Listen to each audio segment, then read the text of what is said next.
Tuklasin ang mundong nababalot ng hiwaga, misteryo, mahika at mga mahalagang aral ng buhay. Ating pakinggan ang mga kwentong nagmumula sa mga gintong pahina.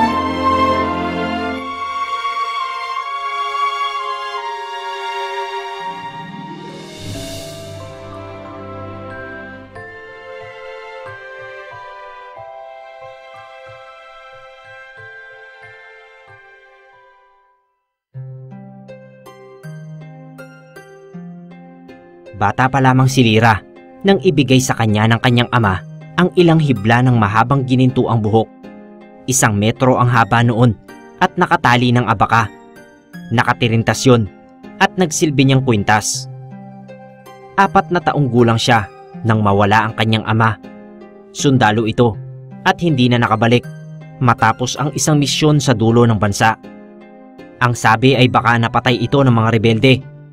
Ang iba naman ay naniniwalang naakit na itong umanib sa kilusan. Bunsod ng mga negatibong kwento ukol sa tunay na dahilan ng paglalaho ng kanyang ama, naging malungkutin si Lyra at lumaking walang kaibigan. Pakiramdam kasi niya ay palihim siyang pinagkukwentuhan ng mga tao. Tanging ang kwintas na buhok lamang ang alaala ng kanyang ama.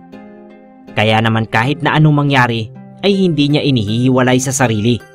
Pakiramdam kasi niya kahit papaano ay konektado pa rin sila kahit hindi na nagkaroon ng linaw kung ano nga ba ang nangyari dito.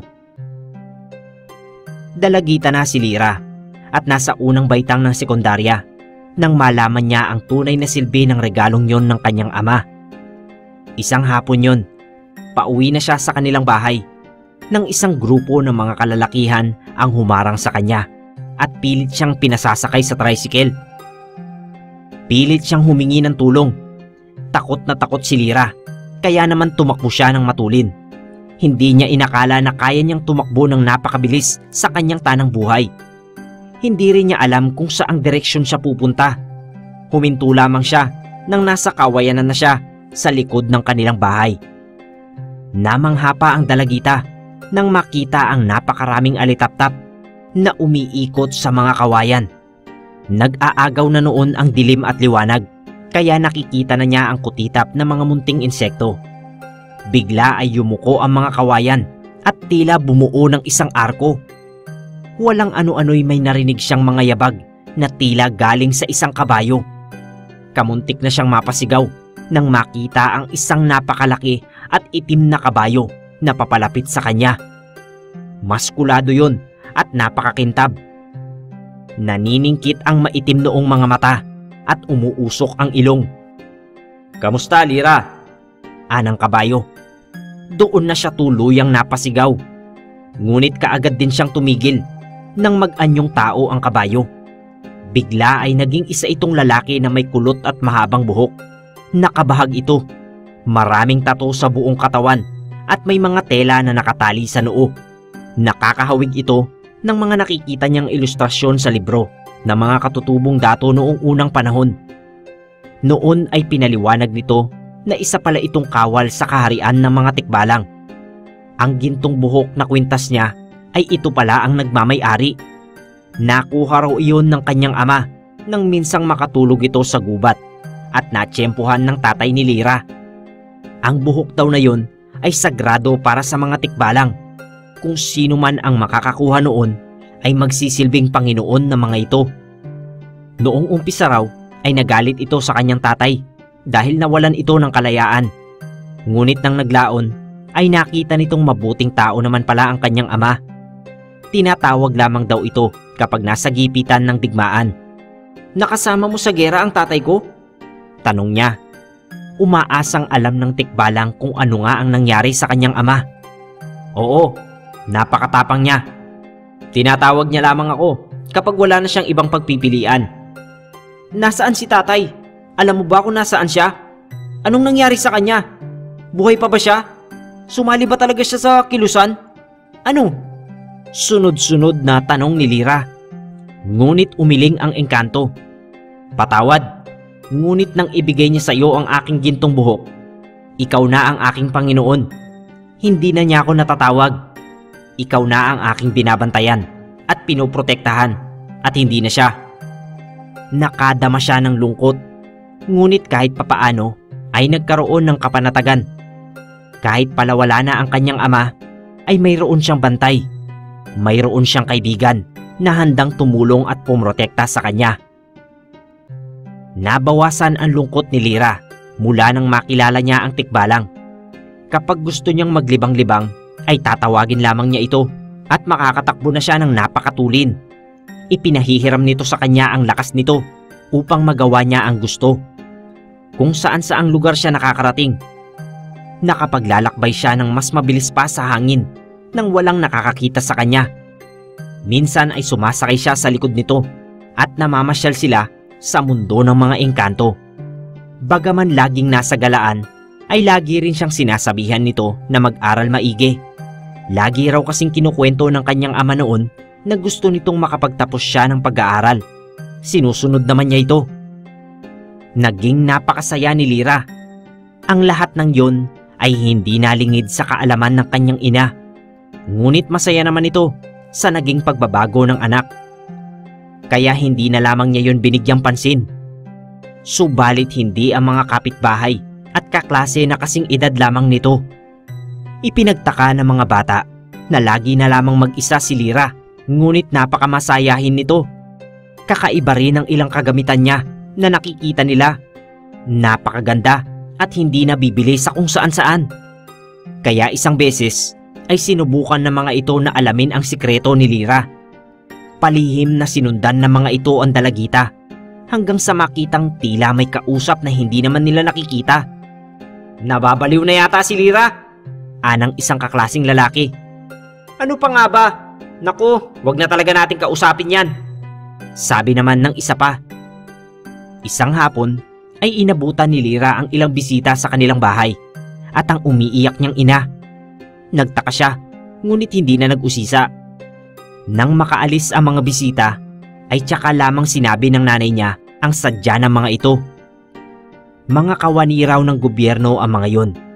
Nagtungo lamang daw ang mga yon sa kanila upang personal na ipaalam na natagpuan na ang kanyang ama. Isang hukay raw sa kabundukan ang natagpuan kung saan ilang kalansay ng mga sundalo ang laman. Kabilang na roon ang kanyang ama. Mga rebelde raw ang may kagagawan. Muling nilamon ng kalungkutan si Lyra. Magdamag siyang umiyak ng umiyak. Kahit ang kaibigan niyang tikbalang ay hindi siya magawang payapain. Panay ang hingi nito ng paumanhin dahil hindi raw nito nagawang iligtas ang kanyang ama. Hindi mo naman kasalanan, aniya sa pagitan ng pag-iyak. Nasa akin na kasi ang gintong buhok mo, kaya hindi ka na nagawang tawagin ni tatay. Kapwa pa sila nagulantang nang sunod-sunod na katok sa pinto ng kanyang ina. Tinatanong nito kung sino raw ang kausap niya. Agad na binuksan ni Lyra ang pinto. Biglang pumasok ang kanyang ina at nilibot ang paningin sa buong silid. Wala naman itong nakita kahit naroon lamang ang kanyang kaibigan. Hinarap siya nito at pinagsabihan. Usap-usapan na raw kasi ng mga kapitbahay na may sira siya sa ulo. Nahuli raw kasi siya ng ilang kaklase na nagsasalita na mag-isa. Tigilan na raw niya ang pagsasalita na mag-isa. Hindi na lang kumibo si Lyra. Ilang araw siyang hindi pumasok dahil sa pagbibigay ng maayos na libing sa kanyang ama. Sa wakas ay mayroon ng linaw ang pagkawala nito. Hindi na masasabing nagrebelde na rin ito. Ngunit nang bumalik siya sa paaralan, ay hindi naman siya tinigilan ng mga panunukso ng mga kapwa estudyante. Tinatawag siyang baliw ng mga ito na pinilit niyang baliwalain. Sa tuwina ay nagpipigil na lamang siya at nagsusumbong sa kaibigan niyang galit na din. Nagpipigil lamang ako pero gusto ko na silang saktan, anito. Huwag, baka lalo lang akong kutsain. Subalit isang araw ay hindi na nga nakapagpigil ang tikbalang. Isang estudyante ang nambato ng burak kay Lyra habang tinutukso ito ng baliw. Napaiyak si Lyra na pinagtawanan naman ng iba pang mag-aaral. Sa galit ng tikbalang ay isa-isa nitong pinagtutulak ng malakas ang mga tumatawa. Pagkatapos ay ibinitin ng patiwarik sa isang puno ang batang ng bato sa kanya. Nagsipalahaw ang mga ito sa labis na sindak. Si Lyra naman ay sinakay ng tikbalang sa likod nito at iniuwi siya sa kanilang bahay. Pagdating ng hapon ay dumagsa ang mga nagrereklamong magulang sa bahay ni Lyra. May kasama pang mga albularyo ang mga ito dahil sa paniniwalang may kaibigan ngang engkanto ang dalagita. Paano naman magagawa ng isang batang babae na ibitin ng patiwarik ang kaklase niyang lalaki sa isang puno? Pagkatapos sabay-sabay na itulak ang iba pa niyang kaklase. Galit na tanong ng isang ama. Siguradong may sa demonyo ang batang yan. Ilabas niyo! Kailangan mapalayas ang demonyong kasama niya. Takot na takot si Lyra na nagkulong lamang sa kanyang silid. Gusto niyang tawagin ng kaibigan, ngunit natatakot din siya na baka saktan ito ng mga albularyo. At hindi nga siya nagkamali. Mula sa labas ng kanilang bahay ay nagsiga ang mga ito. Nag-orasyon at gumawa ng kung ano-anong ritual.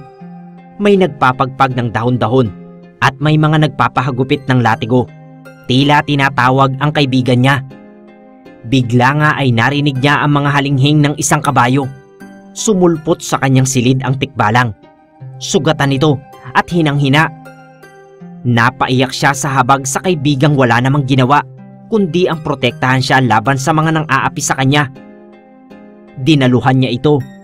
Bumalik ka na sa inyo! Magtago ka! Umiiyak niyang wika. Hindi maaari. Tugon nito sa nanghihinang tinig. Hanggat nasa kanya raw ang buhok nito at may koneksyon sa kanya ay hindi ito makakapagtago kahit saan. Masasaktan pa rin ito ng mga albularyo. Kaagad na inalis ni Lyra ang ginintuang buhok na nakakwintas sa kanya at binigay rito. Subalit ayaw naman tanggapin nito yon. Oras na ibalik daw niya yon ay nangangahulugan na pinapalaya na niya ito. Hindi na raw sila magkikita kahit kailan. Lalo siyang napaiyak. Ayaw niyang magkahiwalay sila ng kaibigan. Ngunit patuloy itong nanghihina sa mga sugat na likha ng mga albularyo. Sumigaw siya. Tama na! Wala siyang ginagawang masama! Pinagtanggol lang niya ako! Lalo namang pinagbuti ng mga albularyo ang ritual ng mga ito.